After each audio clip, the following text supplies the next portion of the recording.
Nosso TeleRS Explica de hoje é sobre câncer de próstata. Primeira pergunta: quais são os critérios para a vigilância ativa e como ela é feita?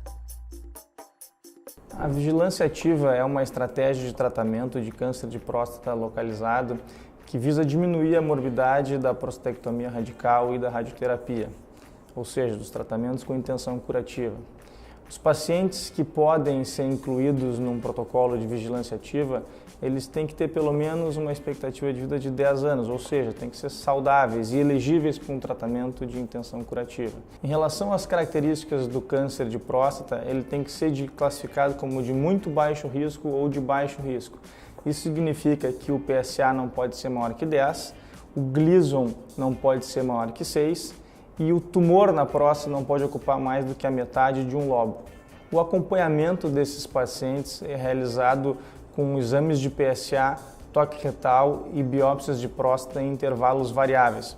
Existem diversos protocolos disponíveis e nenhum deles é sabidamente melhor que o outro. Mas em linhas gerais dá para se dizer que o PSA é realizado a cada 3 a 6 meses, o toque retal é realizado pelo menos uma vez por ano e a biópsia de próstata no primeiro ano deve ser realizada em até 12 meses. Depois desse período, os intervalos podem aumentar. Tem alguns protocolos que falam em biópsias a cada ano, outros a cada 2 anos e eventualmente até a cada 5 anos. O motivo de fazer esse segmento tão estrito dos pacientes é que os pacientes podem ter sido mal classificados, ou seja, eles podem ter uma doença de médio ou alto risco e que inicialmente parecia ser de baixo risco, ou a doença pode progredir com o tempo e virar uma doença de médio ou alto risco.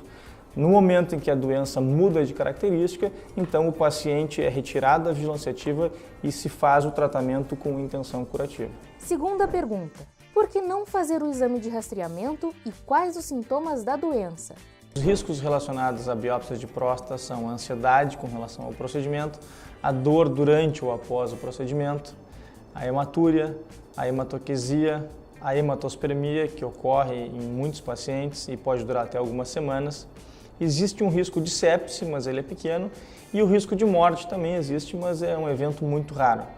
Os principais riscos, sem dúvida, são o sobrediagnóstico e o sobretratamento. O sobrediagnóstico é o diagnóstico do câncer de próstata naquele paciente que nunca teria nenhum sintoma da doença ao longo de toda a vida. O pior risco do rastreamento é o sobretratamento, que é quando o paciente é submetido a uma cirurgia ou radioterapia para uma doença que nunca teria nenhuma manifestação durante sua vida. E a gente sabe que os tratamentos para câncer de próstata têm alguns riscos importantes, como incontinência urinária, impotência e naqueles que são submetidos à radioterapia também sintomas intestinais.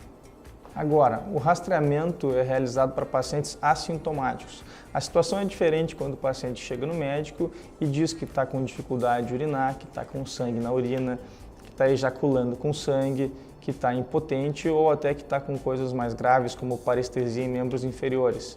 Esses pacientes têm que fazer uma investigação para câncer de próstata. É verdade que a maioria dos pacientes com esses sintomas não tem câncer de próstata, mas quando tem, geralmente é uma doença localmente avançada ou até mesmo metastática. A terceira pergunta é: a hormonioterapia utilizada no tratamento de câncer de próstata pode causar ginecomastia? Sim, a hormonioterapia pode causar ginecomastia. Algumas medicações mais do que outras. Os agonistas do GnRH, como a gozerelina e a leuprolida, por exemplo, podem causar ginecomastia em até 8% dos pacientes.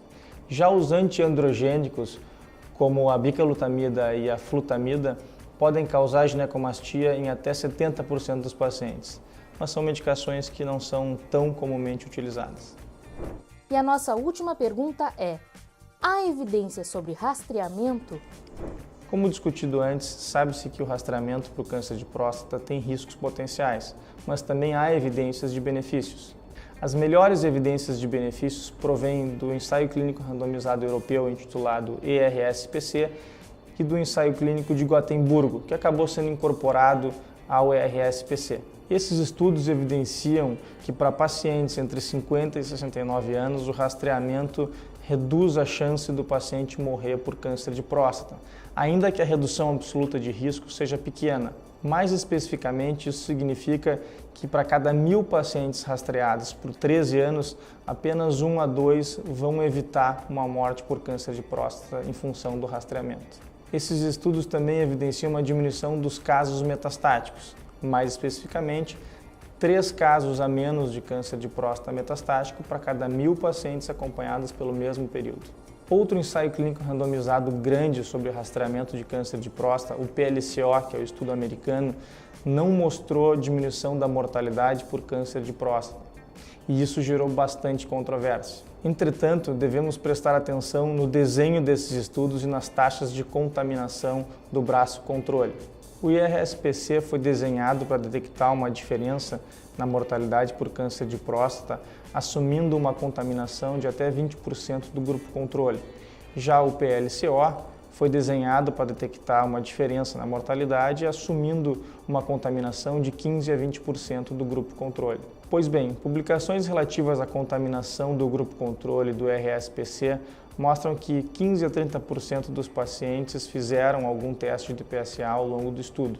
Quanto ao PLCO, foi publicado no New England Journal of Medicine em 2016 que 80% dos pacientes do grupo controle fizeram algum exame de PSA durante o estudo. E se considerar também aqueles que fizeram PSAs até 3 anos antes do estudo, então a gente tem uma taxa de contaminação de 90% do grupo controle. Por isso, existe uma impressão geral de que o IRSPC é um estudo melhor que o PLCO e deve ter um peso diferente em relação à interpretação das evidências de benefício.